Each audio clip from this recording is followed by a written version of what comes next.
नमस्कार, दिन भर की हाइलाइट्स जानने के लिए सुनते रहिए सुजस आवाज राजस्थान। नमस्कार, सुजस पॉडकास्ट के साथ मैं हूं सपना और मेरे साथ हैं मेधा और अंता। सबसे पहले एक नजर हेडलाइंस पर। विधानसभा में वर्ष 2024-25 बजट पारित। मुख्यमंत्री भजनलाल शर्मा ने वित्त विधेयक पर हुई बहस का दिया जवाब। कहा, अंतिम व्यक्ति तक योजनाओं का लाभ पहुंचाना राज्य सरकार का लक्ष्य। मुख्यमंत्री भजनलाल शर्मा रहे बीकानेर दौरे पर। संत श्री दूलाराम कुलरिया राजकीय प्राथमिक स्वास्थ्य केंद्र के लोकार्पण कार्यक्रम को किया संबोधित। मुख्यमंत्री ने दी पेरिस ओलंपिक में भारत को पहला पदक मिलने पर बधाई। मनु भाकर ने जीता महिला एयर पिस्टल शूटिंग में कांस्य पदक। और अब सुनिए खबरें विस्तार से। आज 16वीं राजस्थान विधानसभा में वर्ष 2024-25 का बजट पारित कर दिया गया। मुख्यमंत्री भजनलाल शर्मा ने वित्त विधेयक पर हुई बहस का जवाब दिया। मुख्यमंत्री ने कहा कि राज्य सरकार की योजनाओं को हर पात्र अंतिम व्यक्ति तक पहुंचाना हमारी सरकार का लक्ष्य है। मुख्यमंत्री ने कहा कि बजट 2024-25 का जनता ने खुले दिल से स्वागत किया। हम विकसित भारत विकसित राजस्थान 2047 के विजन को लेकर आगे बढ़ रहे हैं। राज्य सरकार द्वारा पेश किए गए बजट 2024-25 में हर वर्ग, महिला, बुजुर्ग, किसान, युवाओं को ध्यान में रखकर अहम घोषणाएं की गई हैं। मुख्यमंत्री ने सदन में कहा कि सरकार इन घोषणाओं को पूरा करने के लिए संकल्पबद्ध है। मुख्यमंत्री ने कहा कि प्रदेश में आधारभूत ढांचे के विकास, सड़क, बिजली, सौर ऊर्जा के क्षेत्र में भी कई अहम घोषणाएं की गई हैं। मुख्यमंत्री ने कहा कि बजट में जनता के सुझावों को भी शामिल किया गया है। अध्यक्ष महोदय, हमारी सरकार का ये सर्वजन हिताय की सोच वाला बजट समाज के सभी वर्गों, युवा, किसान, मजदूर, महिला, गरीब, असहाय, उपेक्षित तथा अंतिम पंक्ति में खड़े उस व्यक्ति के लिए है जिसको सरकार की योजनाओं की आवश्यकता है। हमारा ये बजट इसी सिद्धांत को आत्मसात करते हुए प्रदेश को आगे ले जाने वाला ये हमारा प्रयास। हम प्रदेश के लिए विकसित राजस्थान 2047 के विजन को लेकर के हम आगे बढ़ रहे हैं। हमारे 10 संकल्पों का उद्देश्य प्रदेशवासियों की खुशहाली के साथ ये विकसित राजस्थान का निर्माण, विकसित राजस्थान की हमारी संकल्पना के अनुसार राज्य के सभी वर्ग, विशेषकर गरीब, वंचित, युवा, महिला, कृषक, सभी का विकास। इसमें अंतिम पंक्ति में खड़े व्यक्ति को स्वाभाविक रूप से सबसे अधिक लाभ होना चाहिए। आधारभूत ढांचे का विकास, उद्योग धंधे, कृषि सेवा के क्षेत्र में विस्तार से राज्य की अर्थव्यवस्था सुदृढ़ होगी, जिससे रोजगार के अवसर सृजित होंगे, जिसका लाभ समाज के सभी वर्गों को मिले। मुख्यमंत्री भजनलाल शर्मा ने कहा कि हमारी सरकार जन जन तक मूलभूत चिकित्सा सेवाओं को पहुंचाने के लिए प्रतिबद्धता के साथ कार्य कर रही है। उन्होंने कहा कि आम जन को घर के नजदीक ही गुणवत्तापूर्ण स्वास्थ्य सेवाएं सुलभ हो सके, इसके लिए स्वास्थ्य ढांचे का विस्तार और सुदृढ़ीकरण किया जा रहा है। श्री शर्मा रविवार को बीकानेर के मूलवा सीलवा में संत श्री दूलाराम कुलरिया राजकीय प्राथमिक स्वास्थ्य केंद्र के लोकार्पण कार्यक्रम को संबोधित कर रहे थे। उन्होंने कहा कि सामाजिक सरोकार के तहत कुलरिया परिवार की ओर से निर्मित करवाया गया यह प्राथमिक स्वास्थ्य केंद्र स्थानीय क्षेत्र और आमजन के लिए उपयोगी सिद्ध होगा। मैं कहना चाहता हूं कि संत दूलाराम राजकीय चिकित्सालय के लोकार्पण पर आप सभी का मैं हार्दिक स्वागत और अभिनंदन करता हूं। हमको देखना पड़ेगा कि समाज के साथ चलने वाले, समाज का ध्यान रखने वाले, समाज के ऐसे कार्य करने वाले जो आगे आने वाली पीढ़ी को भी ध्यान रहे।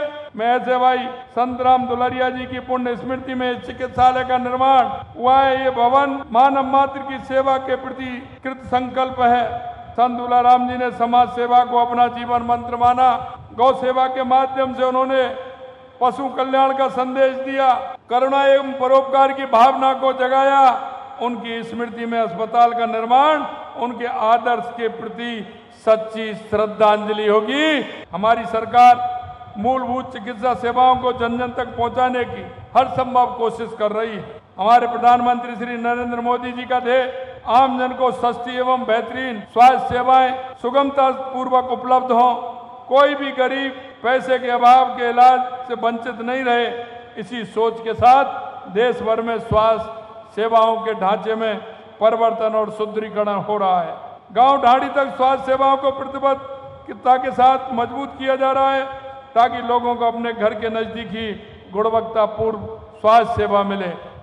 मुख्यमंत्री भजनलाल शर्मा ने पेरिस ओलंपिक में मनु भाकर को 10 मीटर महिला एयर पिस्टल शूटिंग में कांस्य पदक जीतने पर बधाई दी है। मुख्यमंत्री ने कहा कि मनु भाकर का शानदार प्रदर्शन के जरिए कांस्य पदक जीतना पूरे देश के लिए ऐतिहासिक पल है। साथ ही निशानेबाजी में ओलंपिक पदक जीतने वाली पहली भारतीय महिला का गौरव हासिल करना भी उनकी सफलता को विशिष्ट बनाता है। इससे देश की नारी शक्ति को खेलों में प्रतिभा दिखाने की प्रेरणा मिलेगी।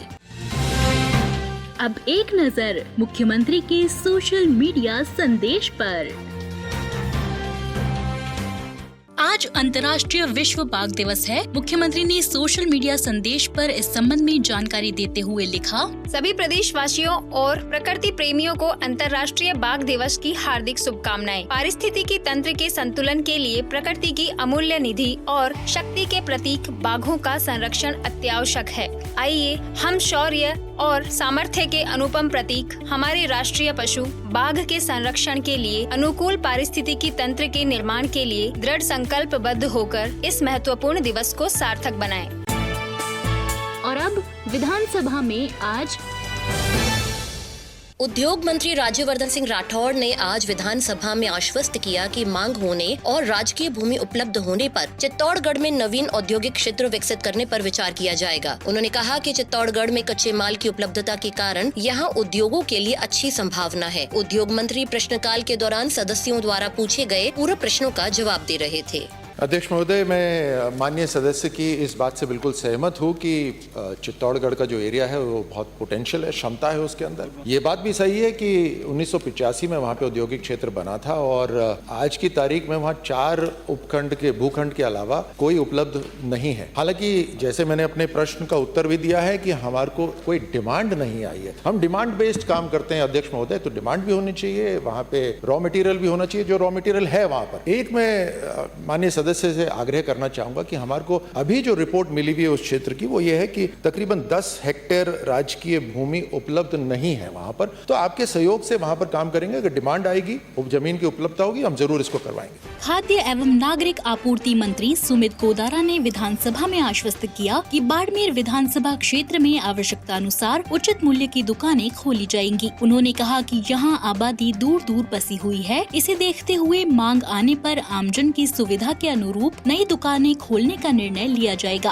खाद्य एवं नागरिक आपूर्ति मंत्री प्रश्नकाल के दौरान सदस्यों द्वारा इस संबंध में पूछे गए पूरक प्रश्नों का जवाब दे रहे थे। उन्होंने बताया कि केंद्र सरकार द्वारा खाद्य सुरक्षा योजना में राज्य की आबादी के हिसाब से 4.46 करोड़ की सीलिंग तय की गई है। विधानसभा क्षेत्र बाड़मेर में खाद्य सुरक्षा योजना के तहत 54,651 परिवार पंजीकृत हैं तथा इतने ही परिवारों को योजना का लाभ मिल रहा है। खंड 2, भारत सरकार द्वारा राज्य हेतु निर्धारित सीलिंग सीमा 4 करोड़ 46 लाख के विरुद्ध शेष रहे स्थानों के विरुद्ध लाभार्थियों को राष्ट्रीय खाद्य सुरक्षा योजना में शामिल किए जाने हेतु नवीन आवेदन प्राप्त नहीं करके पूर्व में प्राप्त कुल 19,58,000 आवेदनों में से लंबित आवेदन लगभग 13,90,000 में से प्रशिक्षण पश्चात नाम जोड़ने की कार्रवाई विभागीय स्तर पर प्रक्रियाधीन है। राजस्व मंत्री हेमंत मीना ने विधानसभा में आश्वस्त किया कि राजसमंद जिले में हिंदुस्तान जिंक प्राइवेट लिमिटेड द्वारा किए गए अवैध कब्जे की जांच कर 1 माह में अतिक्रमण हटाएंगे। उन्होंने कहा कि जांच के लिए संबंधित जनप्रतिनिधि और सक्षम अधिकारियों को शामिल कर समिति का गठन किया जाएगा। राजस्व मंत्री प्रश्नकाल के दौरान सदस्यों द्वारा इस संबंध में पूछे गए पूरक प्रश्नों का जवाब दे रहे थे।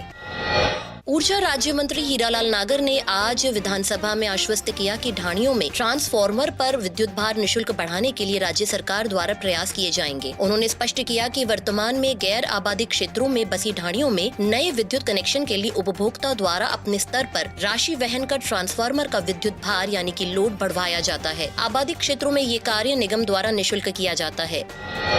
खाद्य सुरक्षा आयुक्तालय राजस्थान और होटल फेडरेशन ऑफ राजस्थान की ओर से फूड सेफ्टी, हाइजीन और मिलेट्स के प्रमोशन के लिए सेमिनार का आयोजन किया गया। राजस्थान धरोहर प्राधिकरण के अध्यक्ष ओमकार सिंह लखावत ने कहा कि होटल फेडरेशन की ओर से स्वास्थ्य विभाग के साथ इस तरह के सेमिनार आयोजन से खाद्य पदार्थों को लेकर आमजन में जागरूकता बढ़ेगी और मोटे अनाज के उपयोग के लिए लोग प्रेरित होंगे। मुख्यमंत्री भजनलाल शर्मा की पहल पर प्रदेश में मोटे अनाज को प्रोत्साहन दिया जा रहा है। उन्होंने कहा कि मोटे अनाज के उपयोग से हम अनेक बीमारियों से बच सकते हैं। टूरिज्म सेक्टर से जुड़े सदस्यों के साथ फूड सेफ्टी विभाग द्वारा इस प्रकार की वार्ता से एक अच्छा संदेश पूरे राजस्थान भर में पहुंचेगा। तो आज के बुलेटिन में फिलहाल इतना ही। हमें दीजिए इजाजत, फिर होगी आपसे मुलाकात। तब तक के लिए नमस्कार। नमस्कार।